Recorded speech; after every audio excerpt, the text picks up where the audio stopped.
If you're born on the 9th, 18th, or 27th of any month, these are your unique tarot energies and life lessons for a successful life.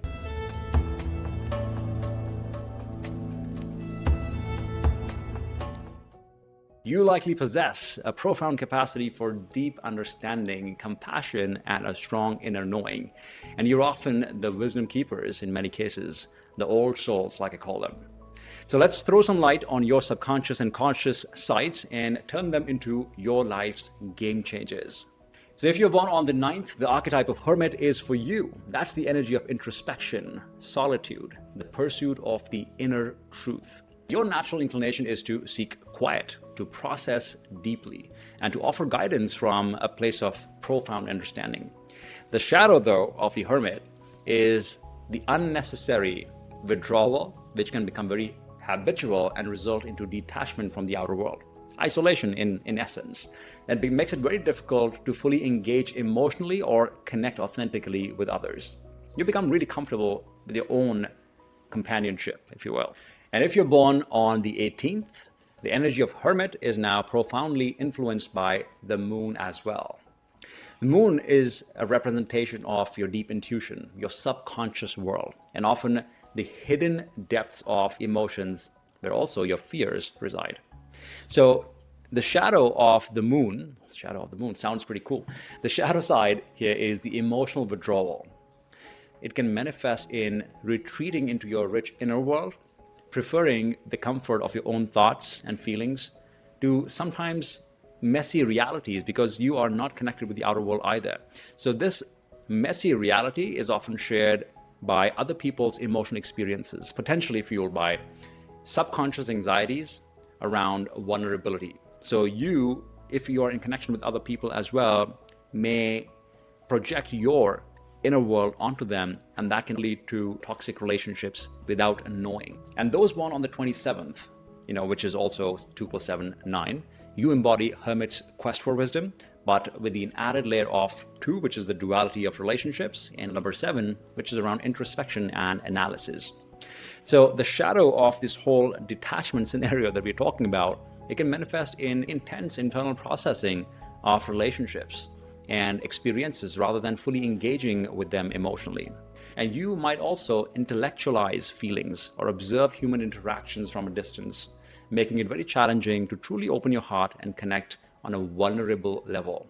I've seen with my clients who have this kind of energy, it seems like they're very empathetic, and it seems like that they know what's happening in other people's minds. It's not about emotions all the time, but sometimes it's about the ability to see patterns in other people's lives from a lens of their personal experiences. So they can figure out these patterns on other people's emotional level very fast, because a lot of these people who have carried the Hermit or the moon energy have gone through usually a lot of their lives are designed to experience a lot of emotional depth, and that's what becomes a superpower, to see those similar patterns in other people's lives too. So you'll also notice that these people are great counselors as well. If you're born on the 9th, you may excel at giving advice to other people when they're struggling, but you may struggle to share your own internal challenges. If you're born on the 18th, you may have a very vibrant fantasy around life, but you may find it a challenge to find real world emotional intimacy and experience it too. So in other cases, you may actually retreat when having conversations that get too vulnerable, too deep. And those born on the 27th, you may end up analyzing relationship dynamics with brilliant insights, but avoid direct emotional confrontation. So great analyzer, but don't want to confront. So you prefer silence as well. You just silently process feelings rather than expressing them.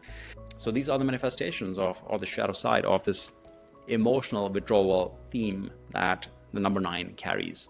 Now, talking about the summary of the life lessons that can be game changers for you, or you can turn into your superpowers. Number 1, you balance solitude with some engagement. So you balance the Hermit energy. So you consciously seek opportunities for genuine connections, and even if it feels uncomfortable, you take a chance intentionally. Number 2 is exploring the emotional depths, which is the moon's energy. You gently explore your subconscious fears around vulnerability. And when you allow yourself to feel and express emotions authentically, it can lead to very profound connections you will ever experience with certain people. So try, experiment it. And the third one here is bridging the inner and the outer world. So when you practice sharing your insights and feelings directly, bridging the gap between your rich inner world and your external relationships, you will see your life changing. You will find that authentic connections exist. Whatever you are experiencing in your mind and your heart can exist in a meaningful way. The connections can be very meaningful, yet vulnerable at the same time. So that's about it for the ones born on 9th, 18th, or 27th. If you've resonated with anything, do drop a comment, subscribe to the channel if you haven't, and check out the other videos in the same series or otherwise as well. Take care.